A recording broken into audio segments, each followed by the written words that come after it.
善意谎言有必要，这些时候不得不说。他不会煮菜，但没关系，但是他就很想自己煮，他就出了一道菜，有够咸。我老婆说你煮了不好吃吗？我说没有，加很多白饭把它吃完。只要我出门，我就会告诉你我睡了。我真的我也跟对方说，你跟我在一起，你要出去玩 OK， 但是拜托你跟我说你睡了，因为我不喜欢等门。吃完6点半、7点半，他就说我睡了。为了男友自尊心，这个谎我必须说。我曾经那任前男友，他是一个身上体味很重的男生。我朋友来我们家玩，他都会说：“你男朋友是都睡这一边。”我说：“我的道歉。”那我又不知道怎么跟他讲，然后我就说：“是真的。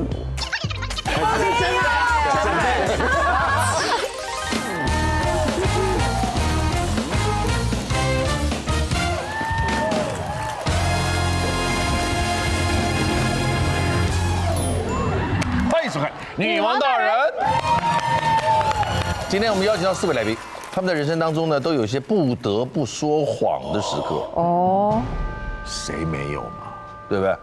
到底这些善意的谎言造成了什么样的结果？是让关系更和谐，还是害自己惨兮兮呢？欢迎他们出场。介绍第一位，林佑兴，欢迎。欢迎佑兴人。欢迎叶欣梅。欢迎景轩。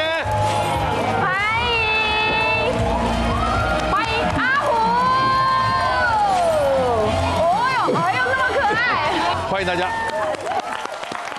善意的谎言有它存在的必要。对，善意谎言没有罪。对，这一刻我真的会说谎，真的要说，真的要，肯定要说。在这5个状况下，只要你会的，我们就诚实以告。好，那我们就从第1个环节开始了，来了。第1条，还有讲到前任的事，这个一定要说谎的啊。哎，你今天有一个感情即将发展，你会把过去的事情全盘托出，你会主动说这些的举手。你会啊？不是，因为我没什么人可以讲啊，难得有我一定要讲，不然人家都以为我没有交过男朋友。觉得你没行情。对啊。你这辈子好，反正也不让人家知道，你交过几个男朋友？6个，6个，很多很多对，6个，而且我算很晚才谈恋爱。比想象的多。对我是很晚才谈恋爱，我大概18岁的时候才恋爱的。到现在35，普通晚了，17年6个，17年6个，然后中间单身了15年，所以就是2年有6个。你这2年哦，没有了，不是这2，滋润哦，他不是这2年，很忙哦，你太激烈了，对，很激烈，很激烈。他如果问了，你会选择性的说的举手。我刚刚有举，我是会全盘托出的。你也是全盘托出他们2个都全盘，只要对方有问，你要问什么我都会答什么。但你没问的，我就都不会说。但只要你有问到的，那我就都会说。我后来发现景轩姐这样是对的，这样才是对。因为我刚刚真的，我一开始前面聊天我就很老实都讲，因为要找话题，要暧昧嘛。就后来你发现话题可以聊吗？不是，你发现他知道的越多，你后面越惨。林佑兴，对不对？你不觉得吗？不是，我们不能不讲啊。他新闻都有，新闻都有。不及备载的帮你蜘蛛网列好了，你能不讲吗？这新闻没有报道了，你也不要讲啊。新闻没报道了，我自己的网。对，好。那好。你也是看新闻在提醒你，跟记者在一起。但是他新闻报道的他已经讲不完了，好不好？基本上讲到前任，我会撒的第1个谎，就是说我没有前任。没有前任，就否认啊，这个不可能了，这话已经不承认了，对方就会说不可能嘛，已经不成立了。可是讲真的，我们是真的没有把前任放在心上，对，但有的时候真的会不小心犯错，是这个样子的，就是曾经交了一个新的女朋友，那这个新的这一任呢，又特别的喜欢去一些什么餐厅啊、景观餐厅啊、热门餐厅啊，去踩点就对了。然后刚好那次他就提到一个宜兰的一个景观咖啡还是什么的，那一任女朋友就问说：“那你以前有去过吗？”陷阱题来了。对。可是讲真的，我记得我好像有去过，但是我又想说不要去泼他冷水，因为万一他是真的很想要看这个景观呢，想要喝这个咖啡呢，对，所以我就跟他讲说我们没去过。然后到了之后，那现场是要排队的，这个时候刚好这个老板娘就走出来了，对，他就看到我说：“你又来了，你又来了，你又来了，哎，来，有位置，赶快坐，赶快坐。哎，怎么没看到 Jessie？对，之类的，反正他就之类的，Jessie 是谁？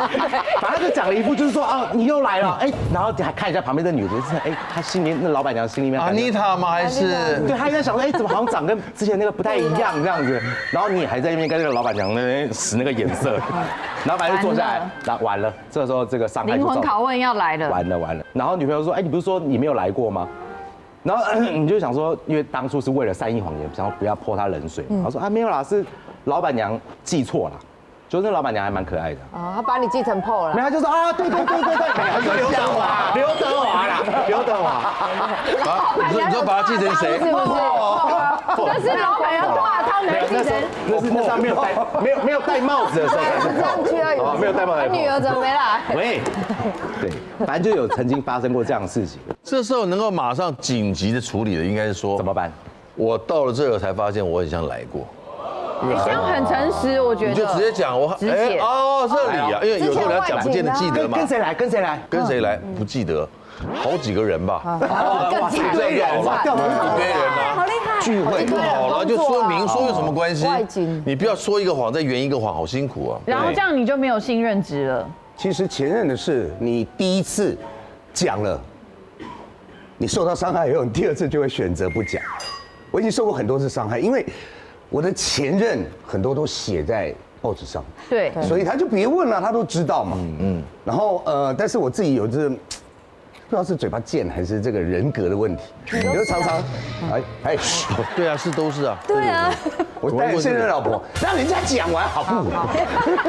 我真的带我现任老婆，我就想经过这边啊，你记不记得我们几年前都来过这里？来过这里，是我自己提的，不是他讲的。然后但结果发现后来，跟我来这里的不是他，哇，尴尬，是很尴尬，我自己提的。但是我发现我老婆常常，她会说。不是我，但其实是他，他会混淆你啊。对，他会混淆我，他自己也忘了。哎，他也是，他要考你是不是？对，他也要考我，那我就反向，我也要考他，所以我就讲的好像是真的，我们来过，还发生了什么事，让他觉得是他记错。哇塞 ，OK。那如果刚刚那个老板娘认出我呢？认出来了，他看过电视。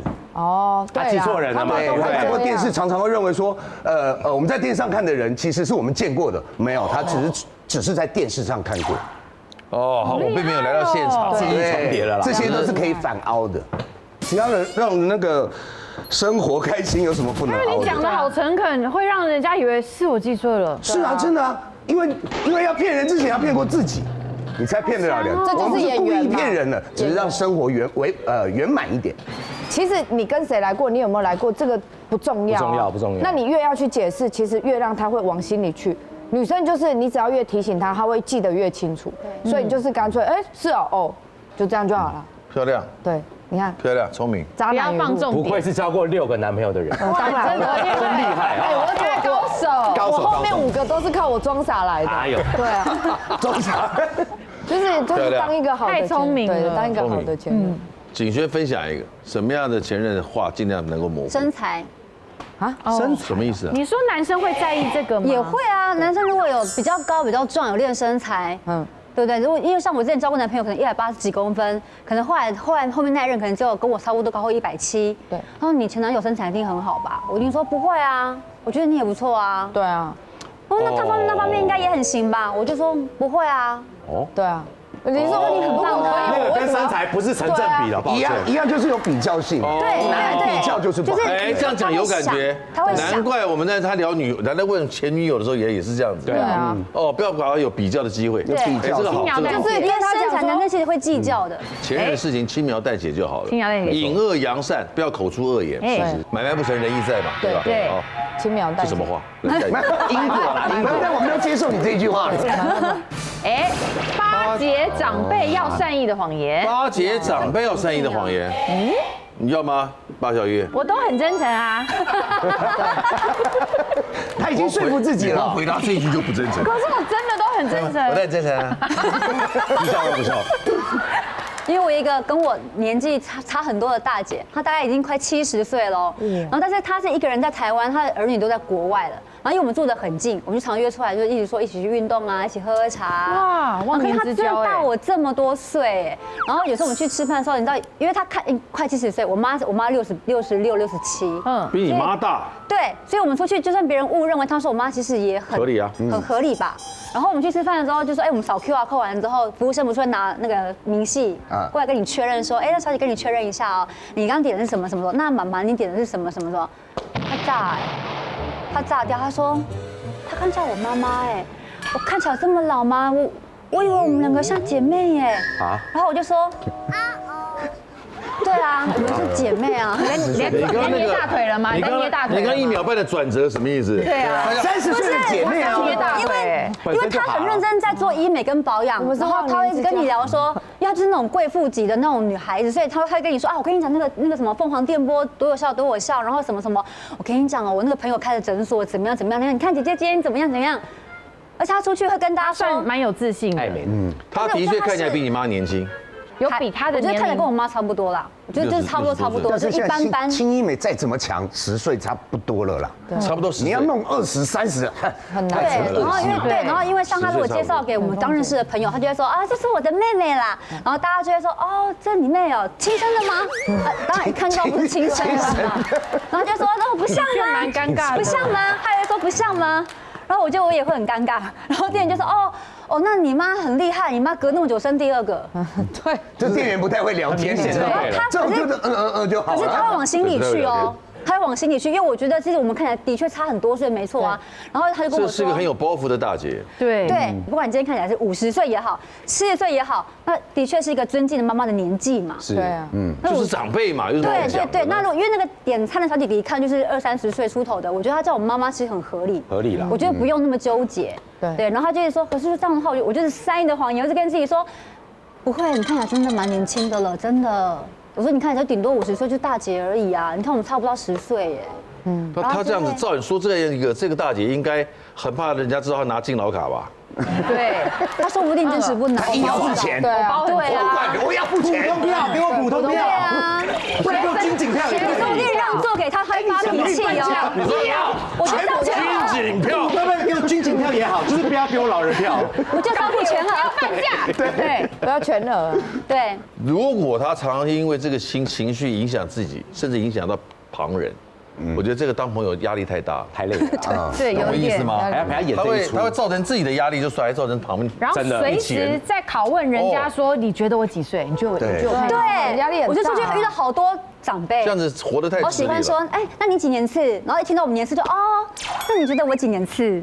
这有心好累哦。对啊，这样猜真的好这样当朋友太辛苦就了。用西元的下去猜就对了。用西元的猜。比如说你觉得他65，你就说那你应该是76吧？76，对，就西元的下去猜就对了。呀，19。然后他如果不要的话，你就再退回。这样还有这样还有这个阿松。有11岁的阿松，对。其实我68年次，我很少让人家知道。是啊，所以我们都叫你哥。因为我其实觉得长辈就是有时候你就是做面子给他，他也不知道为什么他要这个面子。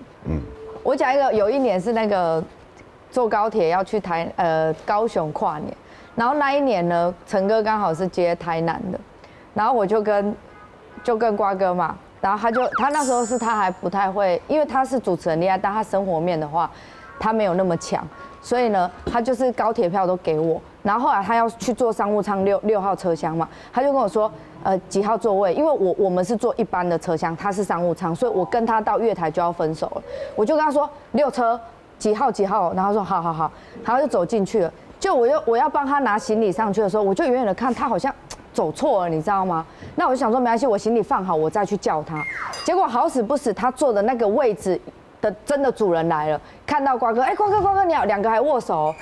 瓜哥，那个好像是我的位置，对，那个人就是陈哥，然后瓜哥就尴尬了，因为瓜哥坐到陈哥的位置嘛，然后瓜哥就尴尬，瓜哥说，就我在后面远远的看到说，对不起，我讲错了，对不起，我讲错是我的错，就我要把这东西扛下来，所以这整件事情就没有，陈哥应该没有印象了，因为他好像有很小的一件事，就是我们在高铁上遇到，对，很久以前，然后那时候我就是个助理，可是那时候就是马上，对不起，我讲错，瓜哥我讲错，对不起，不是这里，但其实我我应该是没有讲错。这反应算很圆软。因为有些年轻的助理会说，哎，你记错了，不是那里，是这里，然后他就会丢脸。对，但有时候所谓善意的谎言，不是说真的我要有利可图，而是像譬如说我有个长辈，他其实很照顾我，他很省哦。他自己家里都还好，但是他就是会把钱省下来去请晚辈吃饭。然后那时候因为像台北有时候下雨天很潮湿，我就觉得说那我买一台除湿机送他好了。可是我又想到说啊不行，因为他平常就这么省，这个除湿机好几千块，他不见得会收，所以我就编了一个谎，我就说哎其实是有厂商要找我团购，所以这一台只是先给我们试用。然后呢，他试用他不会再收回去，所以这一台是我多的，那我就送给你。那他就觉得 OK，就他又人很好，又说妹妹，那你什么时候团购？我再找我几个朋友帮你订啊，这样。我说好，我再跟你讲。就没想到他真的把这件事情放在心上，他隔了1个礼拜又跟我说，妹妹，我怎么都没有看到你那个团购的网页跑出来？我说啊，可能广告没有下到你那边去。啊，不然，你再等等看。后来他就说，啊，没关系，那我跟你讲哦，我约了2个朋友，我们这边总共订3台除湿机，3台哦。那你就是因为我团购一定有折扣价，因为我都骗他说这台很便宜嘛。他一口气给我订了3台。天哪！所以你能收你便宜的价格吗？差价吗？对啊，我当然要啊，因为我根本没有团购啊。所以我就想要完了，然后后来我就真的去跟厂商联络开个团嘛。对啊，没有才3台，万一开对啊，才3台，你没办法。后来我上网找那个什么福利品跟拆封品，就是那种人家可能拆封过有展示开箱了，或是展示机，对，然后寄到我家，因为那比较便宜，然后寄到我家，我还扛，因为我怕直接寄到他家，他可能一看就知道是福利或展示，所以我就寄到我家。然后我就还开了拍照给他看，我说阿姨，这个我都帮你们检查过了 ，OK 没问题，但我开了，不好意思。他说哦没关系，但其实根本不是我开的。这样可以便宜很多啊。大概8折或9折吧。8折。对，但是我还是贴了一点钱啦。对，少便宜一点，少便宜一点。一开始讲太便宜了。对啊，因为不是你讲太贵他就不收啊，有时候你送他就不好意思，长辈会不。但是你很棒，你这种做法。对啊，有时候我觉得巴结长辈是为了把他们嘴巴塞住，不要再碎念了。哦，对，所以有时候是这样的。巴结长辈需要塞住嘴巴，塞他嘴巴，他用什么塞比较好？好奇想听，不是这样，你们都想到哪里？我可能就遇过，没有，我可能就遇过，有长辈跟我说，哎呀，我跟你讲，我现在真的老了，我现在走不动了，你看我现在这样子，这边不好，那边不好，那边不好的，然后讲到学生邻居都攀腰料这样，我觉得说不会啊，因为你看你很健康，我觉得你跟同年纪比起来，你看起来很好，你就停止他一直在碎念跟抱怨，说啊，你看我儿子都没有照顾我，我就是一个人，然后所以我怎么样，不会，我觉得你现在维持得很好，很棒。然后他才会觉得对，他就才会哦，是吗？开心了，好，对。长辈通常都很喜欢人家看到他比之前哪里不一样。哦，对。除了讲他变老之外的其他所有的变化，他都觉得你有在关心他，这第一个。对，你有看到他的不同，比如说，哎呦，他头发变得比较黑了，或者他的精神变得比较好了，或者气色变得肤质，他觉得你有在关心，就是他只要觉得关心。他有多好是其次，是你有在关心他，就够了。存在感。我可以补充一个存在感。我老婆比我小很多，所以我丈母娘才大我9岁。哦。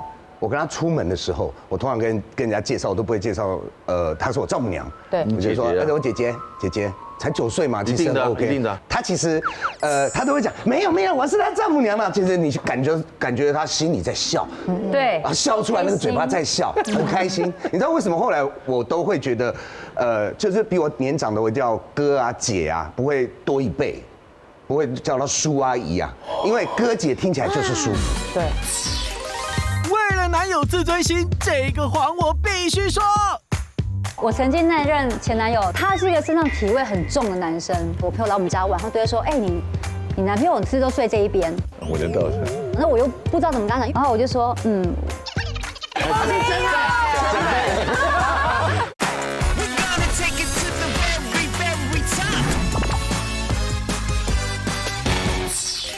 比我年长的我叫哥啊姐啊，不会多1倍，不会叫到叔阿姨啊，因为哥姐听起来就是舒服。对，因为我被人家1轮以内的差距都是哥姐、跟兄弟姐妹。对，我有一次被人家叫我带我那个最小的女儿，然后去吃饭啊，然后这你找孙哦，这你找囝，没有，我有看你的电视，这你找孙，你他妈5找孙哦，这你找囝。我还讲了2、3次呢，哎呀，你买高品去端菜了。他回话都不让我回，然后我老婆在旁边笑得很开心。你也笑得很开心。巴结长辈，来下一条。下一条，维持对方自尊心。我曾经那任前男友你也认识，还少来指我，好像我是一样。我们看新闻就知道，没关系，看新闻啦，不用担心。然后呢，因为他是一个身上体味很重的男生，哦，然后他每次从国外长途回来台湾的时候，他身上体味就会特别重。然后他就跟我说，哎，因为他在国外长大，所以他很喜欢喷香水。是有狐狸的那种。对，很重，非常就体味非常重。然后他每次回来，我都会说，哦，你要不要赶快去洗澡？然后因为我觉得他味道他自己知道吗？我觉得他自己是知道的，所以他会一直喷香水，把他的味道盖过去。盖掉。对，然后他每次回来台湾的时候，我都会说，你要不要赶快去洗澡？他就说，哦，你都不好好关心我，我那么累。可其实我是受不了上的味道实在太重了。我就说没有，因为我觉得你长途从国外回来台湾，我觉得你太累了，你赶快去冲个澡舒服一点。然后呢，他每一次出国不在台湾的时候呢，我朋友来我们家玩，他都会说，哎，你男朋友是不是都睡这一边？我说闻得到是。没有，因为床上会有黄色的人体人形，因为它的油脂分泌很旺盛，皮脂腺呢？可是我说我都有在洗啊，我说你可以闻闻看。他说我不敢闻，因为看起来就是很脏。然后我曾经有想过要跟他讲，但我又不知道怎么跟他讲，因为我觉得他是一个非常重视他一定知道自尊心，所以他觉得他香水喷很多啊，他叫他出门的时候他也不会发现啊，而且他工作的场合都是在有空调的地方，然后穿西装。所以他觉得不会有人觉得，不可能，不可能。那就是没有人跟他说过。后来有一次是我们跟他的同事们约去打篮球，我就跟他们去。那打完球之后，大家就说，哎，那我们等一下去吃饭啦。哎，那刚好，那你们就坐游行哥的车啊，你们坐谁的车这样子？那我们就租了这个朋友的车。然后一上车之后，大家一开始是开，因为打球很热嘛，然后流很多汗嘛，然后大家就先开冷气，狂开最强的啊。对。然后开，突然间全车变好安静哦。然后突然间有一个人就蹦出一句话，就说。景轩，你是真爱，啊，这么直接啊！太直接了吧？然后下一秒全车大笑，然后我那时候朋友不知道发生什么事，他还说 what 什么怎么了？什么意思？为什么突然间要讲？他是外国人对不对？就是 ABC， 他就 what 怎么了？为什么突然间要讲？他没有 get 到那个点。然后我就说真爱。然后他就说怎么了？他才意识到是大家怎么都这么安静。shit， 该不会开始闻？他说一定是不是我流汗味道太重？然后大家就还好啦，哎，我可以开个窗吗？一个说可以之后，4个窗就啪开下来，然后冷气开到最强，然后中途放下来，这么重哦。然后我就跟他说，因为我们关在车子里面，然后开冷气，然后因为他又流汗，而且他出门的时候他有喷香水，味道是会循环的，你知道吗？其实通常那个自己本人啊。他不会闻得到，因为他太习惯这个味道了。但是我知道我有这个味道，但是我自己不会闻到。所以我不知道什么时候会影响到大家。那这就是皮脂腺的问题，对不对？对啊，因为他的全身真的都很旺盛的。没有，他可以遇到一个喜欢他这个味道的人就好了。是，可是会影响别人啊。对，看来他是挺喜欢的。他是真爱。你在笑我的时候不知道他有这个味道，一定知道啊。我刚刚说了，因为他很常不在台湾啊，常不在台湾，来不及了。他偶尔忍耐一下就好。来不及，而且好不容易远距离来了，又鼻塞也闻不出来。会有味道的皮脂腺大概都在腋下。对，腋下、胯下、脚没有头发也有啊，头发也有，头皮也会，对，头皮也会。手汗也只是汗，应该不会臭吧？不太会臭。维持对方自尊心。这个很难维持，因为这是要大家靠近都闻到的。对啊，这是真爱哎。来，阿虎来，你是这样怎么说？自尊心就是我有一个朋友，他叫做卡古。你是很坏，然后你讲出来。这个讲，因为我们也希望透过这个节目让他知道，就他需要改善，对，好不好？那你这样子维持到他的自尊心了吗？因为我曾经维持过，但我发现这样不对，我觉得应该要说实话，不是长久之计。他想摧毁他。我讲过太长一段时间善意谎言，我决定今天要说实话。来，我先讲这个人是这样，他以前就买一台车，大概在5、6年前、7、8年忘记了，牵了一台 C300。那这车很漂亮，大家都知道，对不对？然后他来之后，然后大家觉得说，哎呦，这个人很有品味，很棒。他就觉得说，完了，他是一个有品味的人。他说完了，我是有品味的人。原来我感觉到他心里面已经萌生出这个想法。于是乎，他开始就是积极的改装他的车子。天哪！而且他的改装的那个风格配件素材都不是什么昂贵的，全部都是海外你知道掏进来的。OK， 所以他的车子不知道从哪一天开始就变得很丑。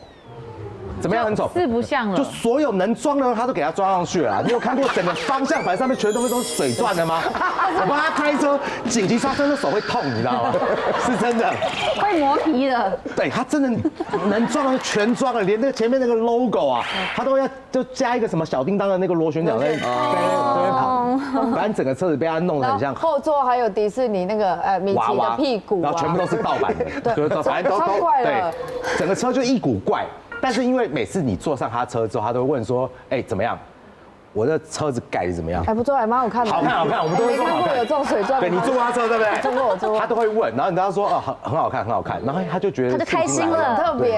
哦，他就觉得说 ，OK， 那既然你都觉得我好看，那我就再加一点，所以其实是我们把它宠坏的。这车本来可以不用那么丑。没人说实话，对，结果他走偏了。对，然后其实后来这样谎言撒酒之后，就善意谎讲多之后，发现就是其实我的朋友也变少了。因为我的朋友都觉得我很没有 sense， 不会跟卡古没有关系，对，是真的。因为我跟你讲，每次在称赞他的时候，对你朋友只剩卡古，旁边都是用鄙视眼光，就觉得说你怎么会称赞他？这里哪里好看这样？但我们因为不想要伤他的心，不该骗。我觉得这个就不应该骗。可是这个讲了不会伤他的心啊。不是因为我跟你讲，你只要我曾经有说过不好，就当然没有讲得这么明白。我是比较转弯的告诉他说，可能我觉得太多还是怎么样。他说不会，我跟你讲，这个东西你再加一点有没有？让整个远远看起来哇，这个状态就很好。他会跟你解释，就讲到好像就是说啊，算了，我不想跟你啰里吧嗦。你问我好不好看，我一律都说好看。就堵住他的嘴。对。婚姻维持不配合，扯谎都是应该的。他不会煮菜，但没关系。但是他就很想自己煮，他就出了一道菜。有够咸！我老婆说：“是不是煮了不好吃吗？”我说：“没有，加很多白饭把它吃完。”吃到这么咸的梅干扣肉，你会怎么说？如果是我老公做的，吃下去。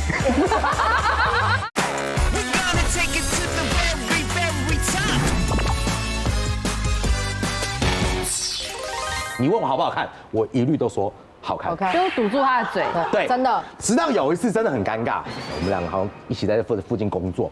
然后这个车一停好，对不对？我坐副驾，他是驾驶座嘛，对不对？我们窗户是拉下来，因为他很喜欢享受这个大家看他的眼光，对不对？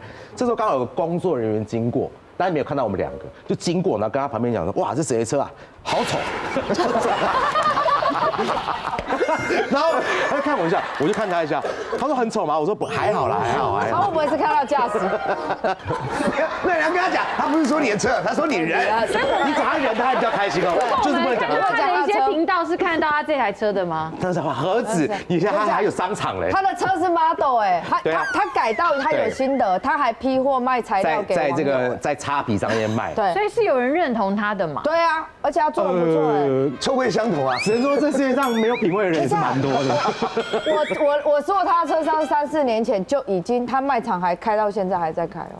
对啊，是真的，这是有一个市场的。没有，的确他是拿他的车当做 model， 那可是他拍的可能是局部。对啊，我觉得他局部都没有问题，局部呈现的很糟，因为他要做生意，他每个都要局部，但有些人可能只想改方向盘。没错，但他要一边要方向盘是一个卖场一个网页，然后那个小叮当的螺旋桨又是一个网页，然后后面米奇的屁股又是一个网页，对啊，这都是听起来很对，因为他这个车就是一个 demo car 的嘛。对。我觉得通常要讲到善意的谎言，都是因为希望对方更好，你才需要讲。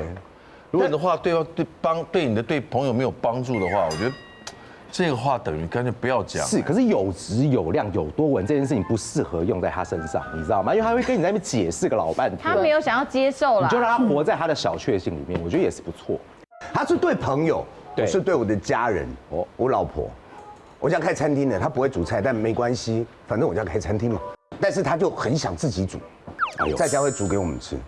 然后如果你老婆煮东西，你会说不好吃吗？除非真的很不好吃。不会，我通常都不会说不好吃，我通常都会说好吃。然后有一次我们在露营嘛，也是在露营，然后各家正常露营的各家出一道菜。对，这好像是一个不成文规定嘛。各家出一道菜，然后我正常就会买那个汤阿给一只鸡，参与感，或者是牛排，然后就我们家的出的这一道菜，你们其他的再出嘛。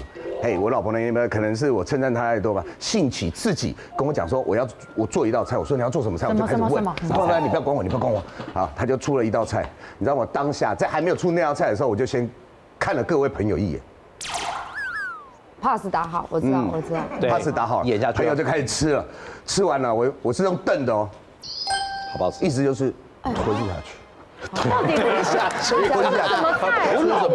我老婆做那个他们哪里学梅干扣肉啊？就学一个这么难的，买菜还是自己去菜市场买的，然后炖出来扣肉啊，有够香。而且还在露营的时候煮，哎，这对啊太难了。然后我就吞下去，然后每个人都吞下去以后，第二个你知道一堆人，第二个动作是什么？喝水，拿啤酒，啤酒。干杯！太咸的，太咸的。然后我老婆说：“是你煮的不好吃吗？”我说：“没有，每个人的口味都不同，味蕾都不同。有人喜欢吃酸的，有人喜欢吃咸的。然后可能是他们可能刚刚吃的甜的，吃到这一道，他觉得那个口味差距太大。”我就讲到这里。对，他如果说是不是善意的？那他如果说老公只有你吃得懂，那不然这盘都给你吃。对啊，我会吃完，真的，我会吃完，明天就你会去洗吃完？我会吃完，我会加很多白饭把它吃完。哇，我会吃完，可是他自己吃不觉得咸，做菜必须试菜啊，你要试味道啊，要调味啊。不会做菜的人，你觉得他会调味吗？他不会做菜就不一定会调味了。他不知道这一道手续啊。吃到这么咸的梅干扣肉，你会怎么说？如果是我老公做的，吃下去。哦，你不会讲说是，你不会讲说好像稍微咸了一点，你不会讲出来，应该会吧？我在稍微咸了一点。所有朋友面前我都不会讲，等到东西又收起来之后，我才会跟他说，其实刚刚那个可能有点咸。对啊，善意的谎言真的要拿捏，要拿捏得很好，维持对方。当然你讲得好，当然自尊心可以维持到了，不让他当场下笔注这样子，对不对？对，而且又是你自己爱的人，有必要维持对方的自尊心。再下一条，什么时候会说善意第的谎言4条，参加闺蜜或兄闺蜜弟的聚会或聚会。兄弟的聚会，要说这要跟谁说善意的谎言？应该另一半吧，另一半啦应，该是另一半。就是我们出去玩，不能让他当这事情发生之后，我要跟另一半干嘛？为什么要说善意的为谎言？什么？有些会管，对啊，我是这样，因为我曾经可能我谈恋爱，对方不喜欢我什么，我就会为了他而改变。但后来我觉得太累了，因为我干嘛这样委屈我自己？而且你早晚会知道我的真面目，所以我也不喜欢演。因为那个时候是不好意思，你的真面目大概是什么？有差很多吗？不是就是哎，但这个在一起过才会知道。好，你现在揪人家跟你交往是不是？我是说我的真我怕我这辈子都不能知道。你大概描述一下。你让我把这个秘密带进棺材。好了，我可以描述。带着，就是因为我曾经在一起过，有一个男生，他就很正派，然后他也是很实在。那因为我从小就在彰化长大，然后我跟同学我们一起长大的朋友，如果没事，我们就是可能打麻将、打牌啊，没事跟打牌就这样子。住彰化骂彰化，对，出口变彰化。然后就其实我们没事就是在打牌，但这个男生他可能就是觉得说，为什么要打牌，很浪费时间？你坐在那边坐那么久，一整个晚上还要在那边输赢。然后说没有啊，输赢很小，可能几百块。他说对。你做一整个晚上才几百块，你不觉得很那个 CP 值很低吗？浪费生命。对，所以他其实反正他就是不喜欢人家赌博。那有一些人就会把打牌等于赌博哦，但我就喜欢打牌，所以我跟他在一起的时候，在台北，每个人找我打牌，我都说我不会哦，我都说我不会。我在台北我也没有局可以打，那唯一可以打的就是说，我说我要回彰化看我妈。其实我大概行李丢了，我马上就去我朋友家打牌。你妈就是那副麻将。对，我就是唯一的消遣，就这样。然后我就觉得回彰化我解放了，我很开心，因为打牌就是你可以不用思考，放轻松，然后跟朋友讲垃圾话，吃东西就是很放松，那是我唯一的休闲娱乐。结果呢，我就是跟他说我回彰化，我就去我朋友家打。我那一天真的我手风很好，因为我们久打一次，一定每一次手气都会不错。他突然就打电话来了，然后还要视讯，我心想说哦怎么办？然后。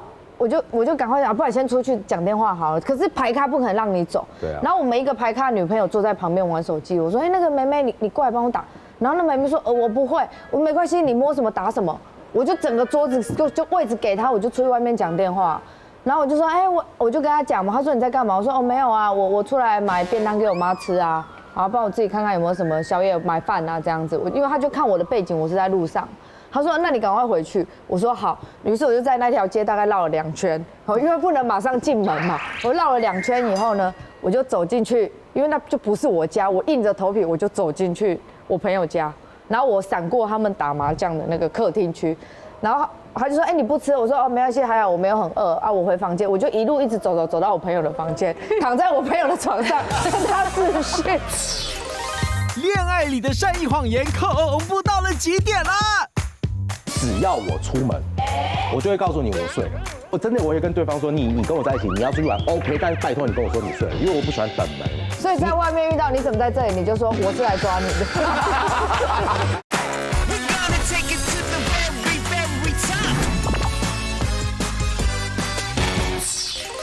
我就一路一直走到我朋友的房间，躺在我朋友的床上跟他视讯。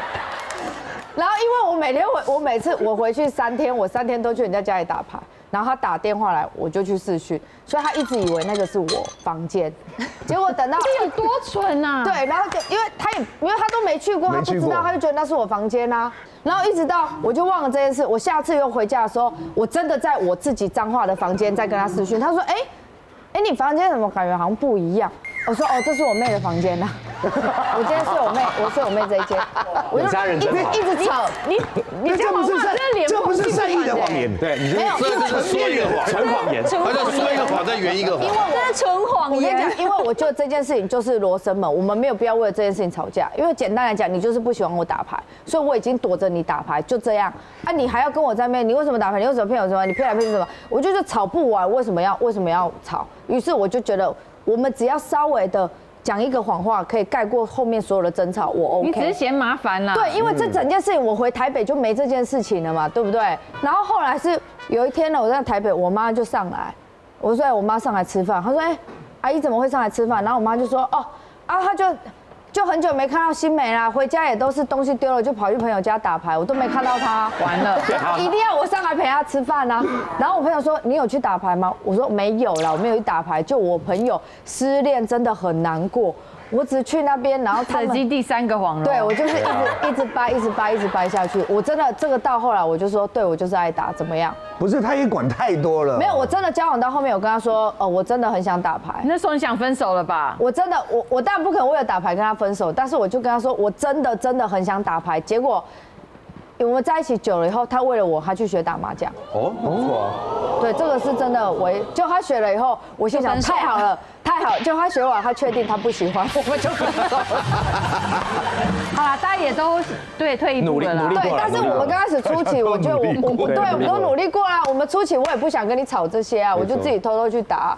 我有时候就偷偷跟他说，我看个脚本没有，我在玩明星3缺1，因为真的很想打啊，就很想打啊，对啊，就是这样。阿火，你呢？我的善意谎言一定是因为以前有发生过不好的经验，所以才学会撒这个善意的谎。你先打这消毒针干嘛啦？没有，是真的。因为他今天他老婆有来陪他。你是兄弟的聚会，有什么好？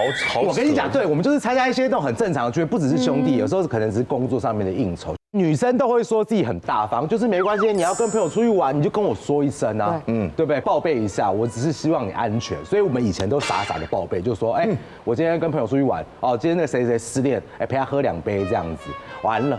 这个整个晚上你就一直在接到他的电话，问你什么时候回家啦，讯息传来啦，旁边有谁啊？拍照给我看啦，你不是跟我说只有3个女生吗？怎么会有4个女生？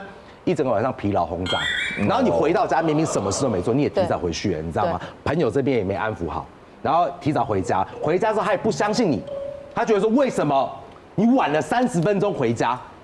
对不对？这都有的说，这中间可以做很多事情对，有到这么多事，反正他就开始就是在脑中就编很多剧本，就是说你就是偷吃啊，你一个渣男，就把你骂一顿就对了。所以后来就觉得说实在是太烦了，所以自从这一任女朋友之后啊，我就学会一个新的技能。什么技能？就是只要我出门，我就会告诉你我睡了。我就会说我睡了，你出门就睡了。对，就是只要我今天要跟朋友出门，先讲我要睡，其实我要睡了，我要睡了。其实我就是出门。对，可是你要撒这个谎之前，我已经做好心理准备，我也做得很好。就是一旦我说我睡这个谎言，我撒出去之后呢，你是一辈子都不会知道我那天有没有出门，你到现在还以为我那天是睡了。对啊，可以明白吗？就是我会贯彻始终。怎么贯彻？就是我一定要做到完美。如果2包呢？对啊，如果遇到被拍到，他也出门了，你朋友发现动，所以你要撒这个谎之前，你一定要做好这万全准备，你绝对不能被发现。怎么准备？就是你你任何只要有人手机拿起来，你就要先你知道，你直接戴那个帽子把他的脸遮起来，他只是讲电话说你干嘛？手机放下。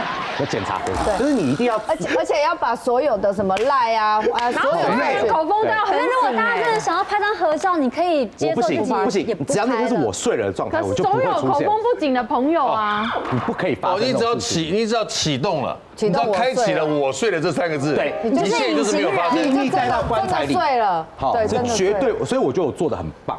然后可是我也很公平，就是只要我交一任女朋友，我都会跟她讲说。我都很早睡。我的毛怎么摸？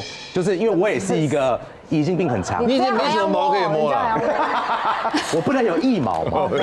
对，不多了。但是好，我就跟他讲说，你也可以，就是我告诉他我这一套，因为其实我也喜欢别人这样对待我，就是你让我活在美好的童话故事里。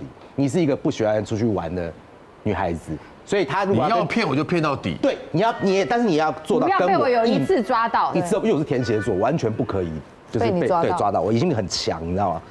所以我都会告诉这个女朋友，就是说，所以在外面遇到你怎么在这里，你就说我是来抓你的。哎，我真的有遇过，哎，我真的有碰过，哎，对啊，2堆都出来玩怎么办？我是来抓你。哎，我真的有碰过，你碰过谁欣赏这叶欣美好狠哦，哎，会玩的，不知道都会玩哦。你不是受罪了吗？对啊，我就是怀疑你，就2个人就是这样，就是觉得你今天有鬼，我故意骗你说我睡了。对，哎，你要我睡了之后啊，你的WhatsApp、赖什么社群有显示时间都不能上线。没有，我跟你讲，那个可以关，然后你要开飞航，就是这些事情都要做。飞航都开了，对，你就打飞航也没用电话了。对啊，我都会我会跟对方说，你跟我在一起，你要出去玩 OK， 但是拜托你跟我说你睡了，因为我不喜欢等门，我很讨厌等门的感觉。那女生也是学习力很厉害的，她学起来。我们晚饭吃完6点半，7点半她就说：“哎，我睡了。”为了朋友说谎有理，善意欺骗准没错。他自己先跟我说：“哎，听说你之前跟我女朋友很好。”他说：“那以前如果跟你们这群这么好，那你们以前怎么样吗？”我总不能说你女朋友在有男朋友的时候1个睡10个吧，我总不能讲吧？我只有说。然后他就笑笑跟我说，我觉得你讲的很保留，所以他们后来也没有好结果吗？他们后来分开了，然后分开之后呢，男生还借他很多钱。哦。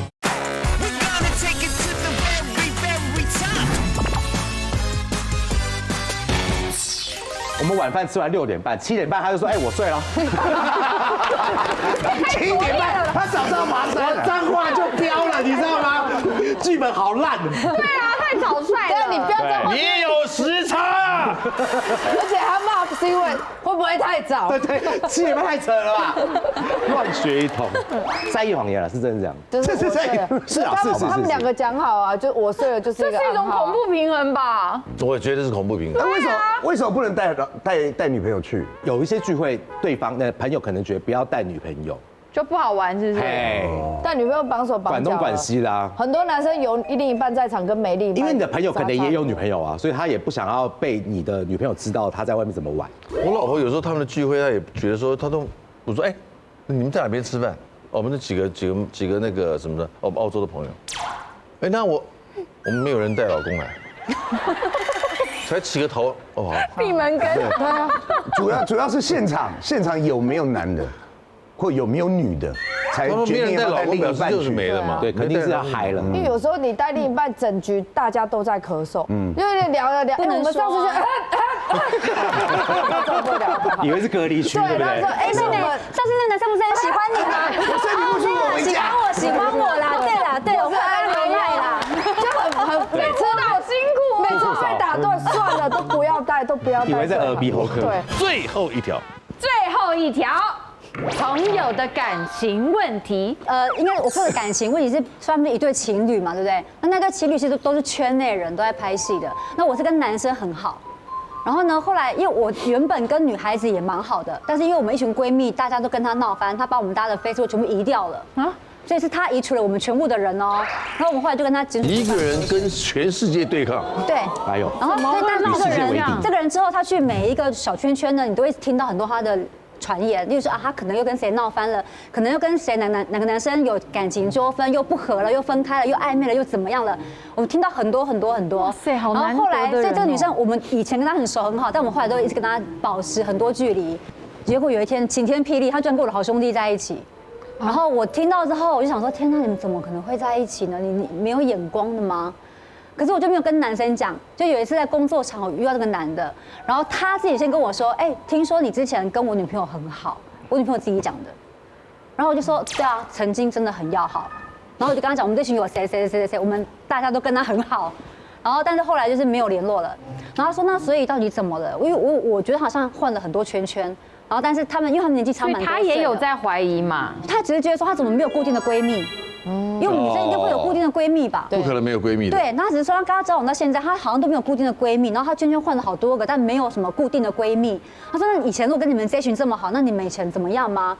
我总不能说你女朋友在有男朋友的时候一个睡10个吧？我总不能讲吧？刚在一起没有很久，如果我现在讲，好像是我在讲他坏话，然后挑拨离间，挑拨。而且你会你们在热恋哦，而且你们在热恋喽，我难道现在真的跟你说，不好意思，其实怎么样？你真的会因为我的话，你真的跟他分手吗？不会，不一定啊。那如果你没有分手，到时候他就讨厌你，你就变成王八蛋。但是你的好朋友跟一个狼后的在一起，你难道不需要暗示些什么吗？可是好朋友狼真不能讲，不用啊，没有，野狼那男的还好，那男的还好，大家都是大人了，也许你们谁吃亏都不知道了。可是我就觉得，因为他们是刚在一起没有很久，我觉得他们在热恋，我觉得讲这些话不好。我只有说，他说当我听过他是跟谁曾经暧昧或谁有在一起，因为有几个也是圈内的嘛。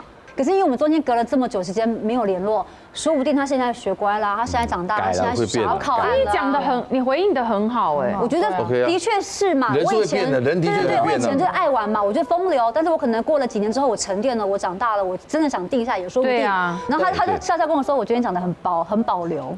然后我就这样，所以他们后来也没有好结果吗？他们后来分开了，然后分开之后呢，男生还借他很多钱，哦，骗财骗色，然后后来他们开始就是互开炮火，然后就闹得很不好。似乎朋友的感情他都不适合涉入太多，不涉入太深，绝对不能。我觉得哦，就听一听就好，除非这是你的这个铁哥们，或者是真的是姐妹淘。因为我每一个朋友，我们身边现在的每个朋友都是30、40岁。他们都是成年人，我们必须对我们的朋友放心。所以他就算遇到再怎么差的对象，我只跟他讲一件事，就是不要借钱，不要怀孕，就这样。哎呦，不要借钱，不要怀孕，不要借钱，不要怀孕，原则很好。就真的这两，因为其他的说真的，他有一些人他想跟这个男生在一起，他先来问你，你讲也来不及；他热恋中来问你，你讲一样来不及。对，善意的谎言，它基本上就像一层糖衣一样的，它能够呢适当的时候的化解尴尬。然后呢，避免伤害。那我们呢也需要谨记，就是说谎的初衷，应该就是善意。而且必须要无伤大雅。千万不要因为一个人谎言呢，衍生出更多的谎言，反而让自己陷入了困境。然后影响了感情。没错。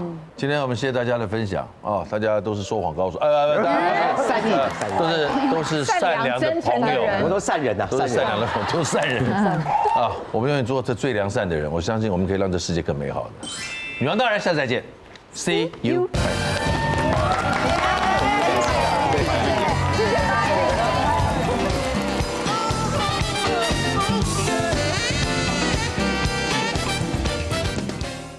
快订阅未来中文台 YouTube 频道，开启小铃铛就可以看到最新的女王大人哦。